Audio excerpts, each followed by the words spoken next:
Have you ever had one of those mornings where the house just feels a little too quiet? The kind where the phone hasn't rung in days, and even your favorite show on TV doesn't seem all that exciting anymore?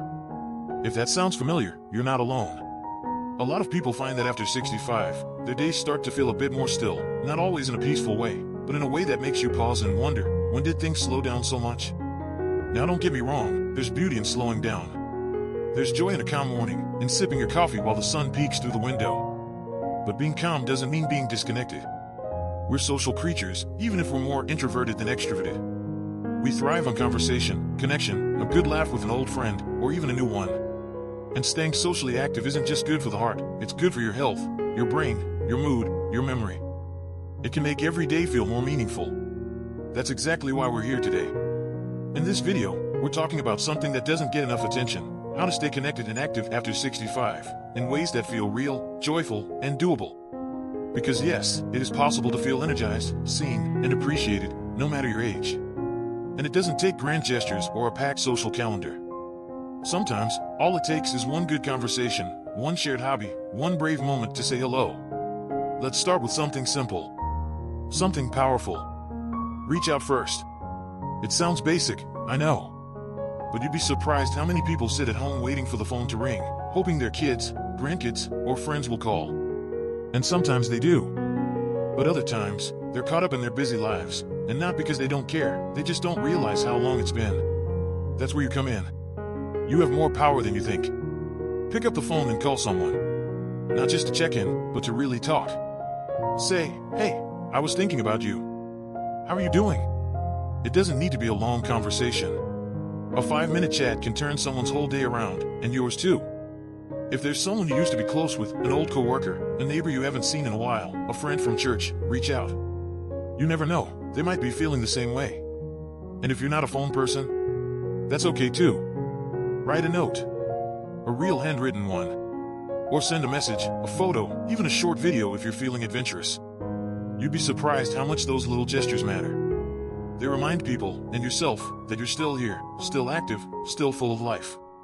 Now, let's take it one step further. Try something new, with someone new. It's easy to fall into routines. Same chair. Same TV shows. Same walks around the block. Familiarity can be comforting, but it can also be isolating if we're not careful. So what if, just once a week, you broke the pattern? Not something huge, no need to skydive or sign up for salsa dancing, unless you want to. But something small, doable, and maybe even a little fun. Is there a local community class nearby? A group that meets for coffee, or maybe a painting or gardening club? A walking group at the local park? A book circle at the library? These aren't just about the activity, they're about meeting people who are also looking to connect. People who might be sitting at home thinking the same thing you are: I miss having someone to talk to. And you know what? Even if you go once and decide it's not for you, that's okay. What matters is that you gave yourself the chance. Every new opportunity is a door. Some might not lead anywhere. But some might open to beautiful friendships and new joys you never expected. You don't have to be the most outgoing person in the room. You just have to show up. Sit next to someone, smile, ask a simple question like, "Is this your first time here too?" Or "What do you think of this place?" Most people appreciate a warm face more than they let on. It might feel awkward at first, but awkward is okay. Awkward is a part of being human. And it usually fades quickly once you realize that other people are just as eager for connection as you are. Another idea? Volunteer. Even once a month. There are so many places that would love to have someone with your wisdom and your kindness: schools, animal shelters, libraries, museums, even local hospitals. And the best part? You're surrounded by others who care. You're making a difference in meeting people at the same time. And if mobility is a challenge where you're living in a more remote area, don't worry, connection doesn't have to mean going far. You can start a phone tree with a few friends. Rotate who calls you each week. Or join an online group tailored for seniors. There are plenty of safe, supportive spaces to share stories, learn something new, or just talk about life. The truth is, loneliness isn't about being alone, it's about feeling unseen. And you deserve to be seen. Your stories matter. Your laughter matters. Your presence matters. Staying connected is like watering a plant. It doesn't need gallons every day, just a little bit of care, regularly. A few drops of effort. A bit of sunshine, and some warmth. That's what keeps it alive. That's what keeps you blooming, too. Now that we've talked about reaching out and trying something new, let's move deeper into the heart of what makes connection last, and how you can build meaningful bonds that stand the test of time.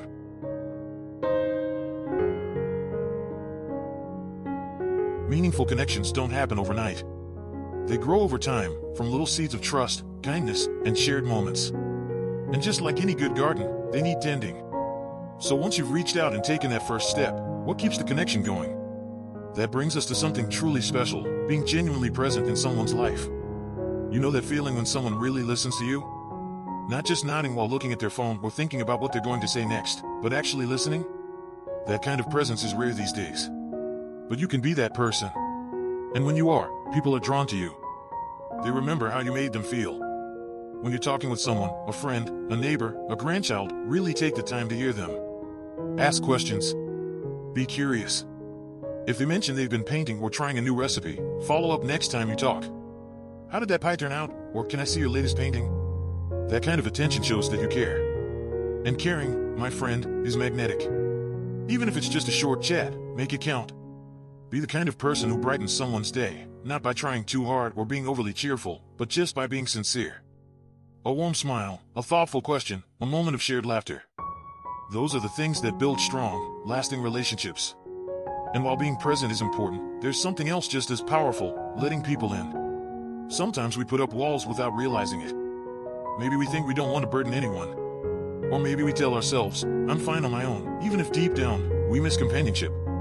But letting others see the real you, the one with stories, dreams, worries, even regrets, that's what makes relationships deeper. You don't have to spill your whole life story. Just let people get to know you, one honest moment at a time. Share a memory. Talk about what you've learned. Admit when you're having a hard day. Vulnerability isn't weakness. It's what makes connection real.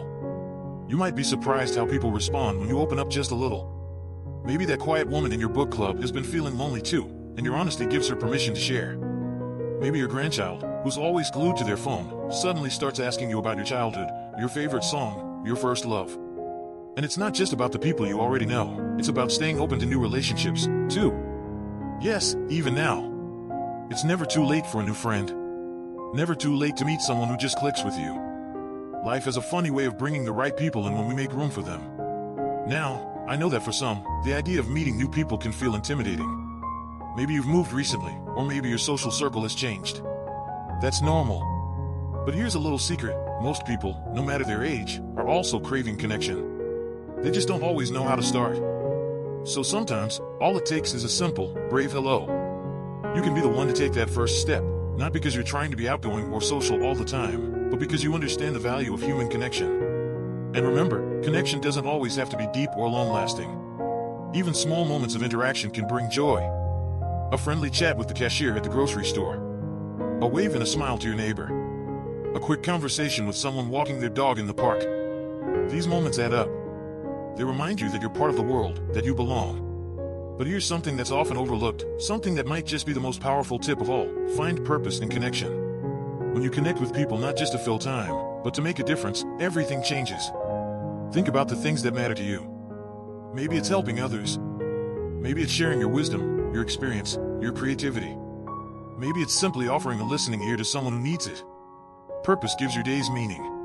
And when you bring people into that purpose, even in small ways, you create bonds that are stronger, richer, and more fulfilling. You could mentor someone younger, share what you've learned in your life. You could start a group, even a small one, centered around a passion, like cooking, photography, or music. You could organize a neighborhood cleanup, or help deliver meals to people who can't get out. These aren't just good deeds. They're ways to connect deeply and intentionally. You see, when you focus less on being social and more on being of service, the social part comes naturally. People are drawn to those who care, who give, who light up a room with their kindness. And you don't need a big crowd to feel connected. Even one or two good people in your life, people you can laugh with, confide in, grow with, can change everything. Quality always matters more than quantity. Always. So, if your days have started to feel a little too quiet, if you've been waiting for someone to knock on your door, call your phone, or invite you out, maybe today's the day you take the first step. Because staying connected isn't about being busy. It's about being intentional with your heart, your time, your love. Some people think that after a certain age, life becomes smaller, fewer friends, fewer outings, fewer opportunities. But I want to offer a different view. life doesn't shrink unless we let it. In fact, this stage of life can be one of the most vibrant and meaningful chapters if we keep our hearts open, our minds curious, and our connections alive. We've talked about reaching out, trying something new, being present, and finding purpose in connection. But there's one more piece that ties everything together, and that's consistency. You see, the magic doesn't lie in a single visit, a one-time call, or a random lunch date. The magic lies in showing up again and again, in big ways and small. And sending that birthday card every year. And checking in when someone's been quiet. And making a pot of soup for your neighbor, just because it's cold outside. And going for a walk at the same time every morning and waving to the same familiar faces. It's these little rituals of connection that build a community around you, even if that community is just 2 or 3 people. You don't have to do anything grand. Just be someone others can count on. Because when you show up for others, they'll show up for you too. That's how trust is built. That's how loneliness is replaced by belonging. And on the days when you feel tired or discouraged, because yes, those days will come, remind yourself of this. Connection doesn't mean being surrounded by people all the time. It doesn't mean constant chatter or packed calendars. It means feeling seen. Feeling like your life matters to someone else. Feeling that gentle warmth in your chest when you know you're not going through this journey alone. Now, maybe you're sitting there thinking, but what if no one reaches back? What if I try, and it doesn't work? That's a valid worry. Reaching out can feel vulnerable. But here's the truth, it's brave. And bravery has a way of opening doors that fear keeps shut. Even if the first few tries don't lead to deep friendships, keep going. Every attempt is a step closer to connection. Every effort is a message to the world, I'm here. I care. And I still have so much to give. And believe me, you do. You've lived. You've laughed. You've survived heartbreaks, raised children, built careers, seen the world change again and again. That wisdom? That resilience? That's a gift. Don't underestimate how powerful your presence is, especially to someone younger who might be craving guidance, or someone older who's longing to feel understood. And while we're at it, let's talk about laughter, because staying socially active doesn't always have to be serious. In fact, one of the greatest joys of being connected is laughing together. Sharing silly stories. Remembering old jokes. Watching a funny movie with someone who laughs just as loud as you do. That kind of joy is medicine, real, healing, soul-lifting medicine. So give yourself permission to be playful again. To dance to an old favorite song in the kitchen. To make a funny face during a video call with your grandchild. To be a little goofy, a little light, a little less worried about how you're perceived. Because guess what? People are drawn to authenticity. And the older we get, the more we realize, authenticity is what matters most. Let's also talk for a moment about those who can't always get out, maybe because of health, limited transportation, or living in a rural area. If that's you, please know this, your ability to connect is not limited to your location. A phone call can bridge any distance. A letter can travel farther than your legs ever could. A smile through the window, away from the porch, it all counts. Technology can help too. Yes, it may feel intimidating at first, but learning to use video calls, social apps, or even messaging tools can unlock a whole new world of connection. Ask a grandchild to teach you. Take your time. It's never too late to learn something new, and you might just find yourself attending virtual book clubs, watching live concerts online, or even chatting with someone halfway across the world who shares your love for gardening or poetry.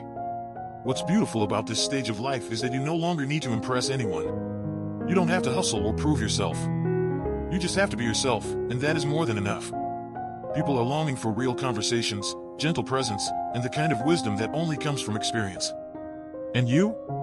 You have all of that. So take a breath. Look around. Think of one small thing you can do today to connect, even if it's just sending a message, smiling at a stranger, or picking up that phone. Start there. Then do it again tomorrow. And the next day.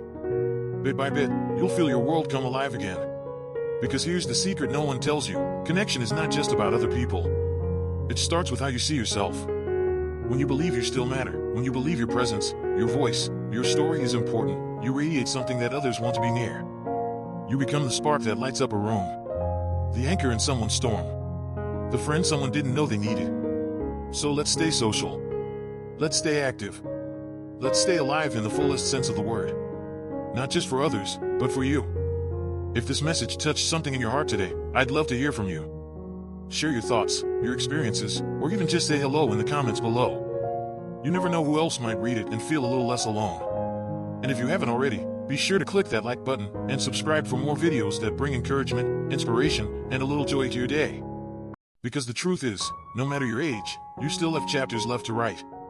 And I hope those chapters are filled with laughter, connection, and the kind of love that reminds you, you're never too old to live fully, and you're never alone in this journey. Here's to living your best life, one conversation, one smile, one brave moment at a time.